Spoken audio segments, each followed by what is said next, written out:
everyone, welcome to my channel. My name is Aishwarya and I live in Tokyo, Japan, and I work as a software engineer in Japanese company, and a lot of people ask me about how can they come to Japan.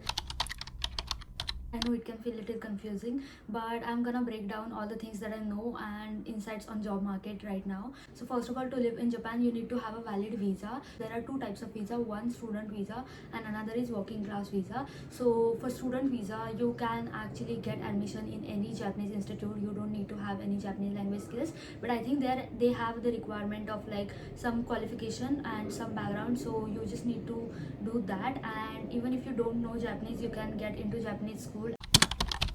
One is to join a Japanese language school, another is to get into university, that is Semmungakko. And for student visa, you are also allowed to work part-time in convenience store and other places, and many people do that. So for Japanese language school, you don't need any JLPT, but for university, you actually need N2, N1 level of JLPT. I think it depends on every institute, so you need to check. And once you get selected, universities give you certificate of eligibility, and using that you can get like visa and everything, and you can come to Japan. Otherwise, you can also apply for a scholarship. MEXT scholarship, that is Japanese government actually sponsor all of your tuition fee and some of your living expenses as well, and you are allowed to work part-time for 28 hours a week. And there are other scholarships too, but I think you need to check that on each particular institute's website. Next type of visa is work visa, that is what I am on right now. So how it works is like you get an offer from Japanese company, then they give you certificate of eligibility, then you apply for Japanese visa, and then you come here and work as a full-time employee. So the first type of visa is highly skilled professional. That visa is mostly tied to your company. Second is to get international services international services honors visa. And the third is to get an instructor and teacher visas. Most common jobs in Japan for foreigners are to get an English teacher job, but if you don't want that, then you need to practice Japanese and get JLPT certified, and then you can actually apply for IT or non-IT jobs. From IT background, your road will be little bit easier, but like your competition will be higher. But if you are from non-IT background, your road will be little bit harder, but the competition will be little bit lower. For IT people, you don't really need to have amazing Japanese skills, like N3 and 2 is what you need. But for a non-IT people, you really need to have like an N2 N1 level of JLPT or like Japanese language skills. So then only those people hire you, because for like the marketing and consultant, you need to speak to clients. So for client facing role, you really need to have a good Japanese language skills. So base for getting job offer from any company in Japan is to get at least N3 N2 level of JLPT, and then you can start applying for jobs.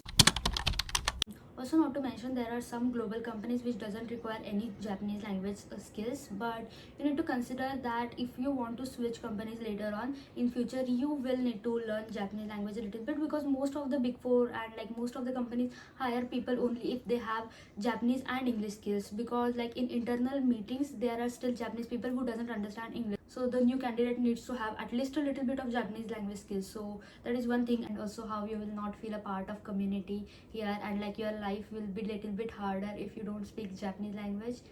A lot harder when you have to do tax, but it's fine, like that is whole different topic. Moving on. And also you need to remember, not all Japanese companies are open to hiring foreigners. They prefer Japanese nationals, or at least foreigners who are already living in Japan. So like if once you are in Japan, you can easily get jobs, so you can consider coming here as a student and then getting a job.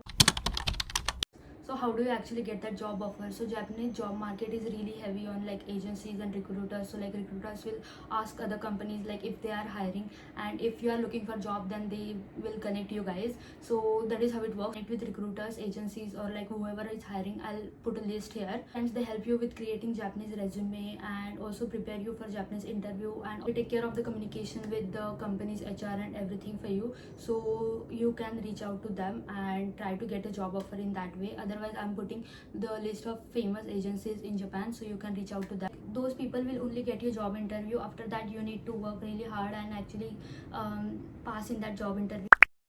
Also, everybody says that Japanese is the only thing that you need to have, but also you need to have skills in your domain. because otherwise why would Japanese company will hire you over other people?